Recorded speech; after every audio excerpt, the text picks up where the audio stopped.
lot of crazy crossover games out there, but probably one of the strangest and certainly least expected would have to be the All-Star Kakto Matsuri, also known in Europe as All-Star Fighter. Who makes up our All-Star cast? How about, Aya from Neone Chambara, and EDF Soldier, and Riho from a bunch of budget games. Yes, it is a simple series crossover fighter. I cannot believe such a thing exists. Stranger still, the company that made it is Digital Zeros. And what did they do? They did the cutscenes in Rogue Galaxy. Yes, they don't make games, they make cutscenes. So is the game made by a cutscene company any good? Well, it's slightly better than it looks. As you can probably tell, it's kind of stiff and awkward. It's a 2.5D fighter that predates Battle Fantasia, so it definitely has that awkward, very stiff 45-degree angled jumping.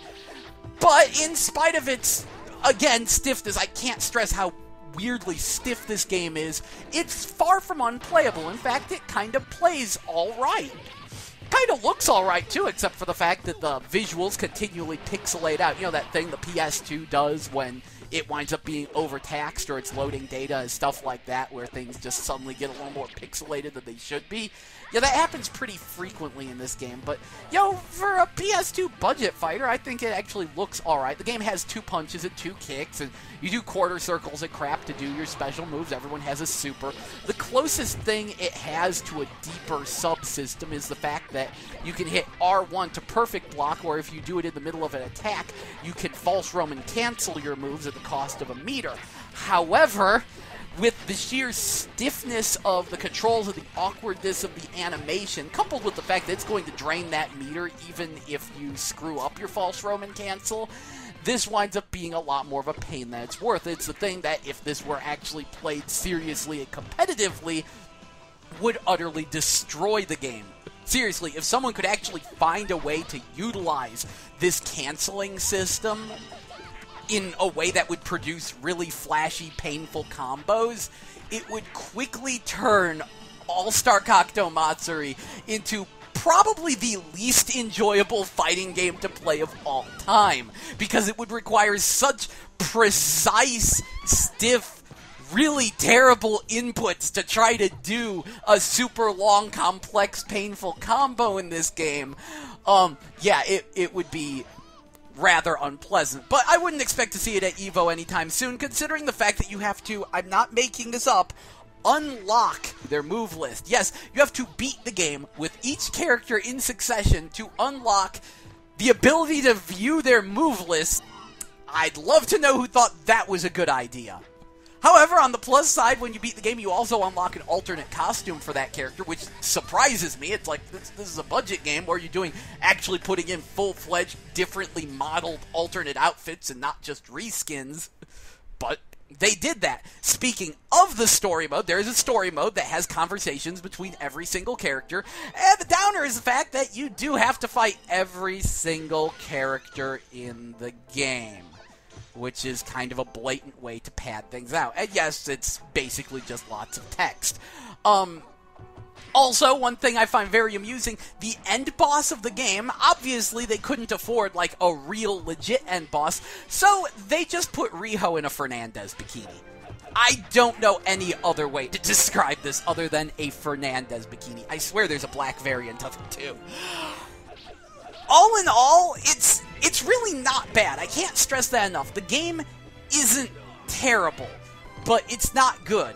Have I mentioned it's stiff and awkward? Because it's stiff and awkward, but again, it's really playable. Characters have decently sized movesets, I guess. It works. One of the other strange things about it is the fact that the special moves actually aren't that good. Like, usually in fighting games, you have, like, 1 or 2 specials that you're like, oh yeah, that's the ticket, that's the move. It has great priority, or it comes out really fast, it hits a lot, it does big damage. Not in the All-Star Fighter, no.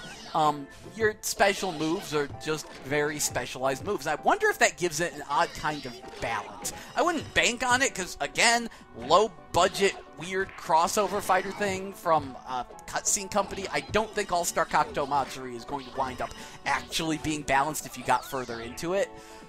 But it does work. Most of the charm of the game, though, the reason why I felt like talking about it, is just the bizarreness of it all. I mean, who would make a budget game crossover fighter? And the idiosyncrasies of it are just amazing. Like the combo counter, you've no doubt noticed, has rainbow text and hearts on it. I'm sure that they had originally planned for this to be like an all-girl fighting game, considering most of the Simple series is weird fan service games and stuff, and then they decided to put guys in it and just got too lazy to change the combo counter. What other game has a rainbow-colored combo counter with hearts? Even My Little Pony Fighting is Magic didn't do that, and it should have. Just, what? It's so weird, and more than that, like, this is perhaps the craziest thing about it. Even though chances are you don't know who any of these damn characters are, it still has this weird charm of being a crossover fighter, because of just the weird mismatched nature of the characters. Like, there's, like, 3 character designs in there that are actually good, like the princess from some RPG budget game who's in a Chinese dress. She actually looks like a legit character design. Same with the Onagai teacher knockoff. And then there's the female gang leader who fights with a yo-yo and inexplicably has ice powers.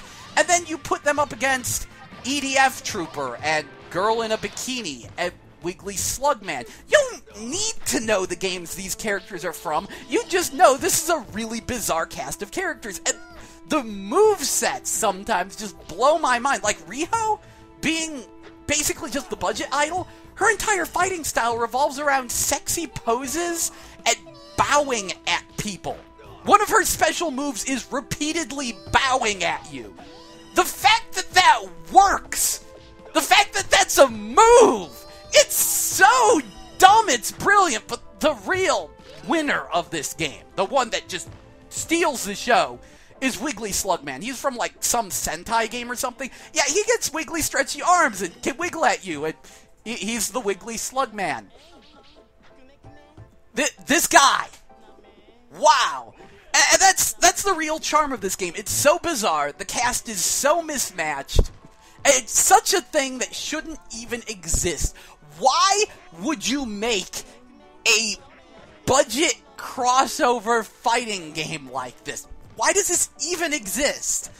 And that would about be why you should pick it up. If you look at this, you go, I really want a fighting game with EDF Trooper. If you can find this at its original price of $20 or less, I would recommend tracking it down just for the sheer gimmick value of it. But if you're actually expecting, like, a good fighting game or some hidden gem, you're gonna be disappointed in it. Still, this thing is just so... Why does it exist that I can't help but love it? Anyway, this is Jell, and I hope you've enjoyed taking a look at my game archive. See ya!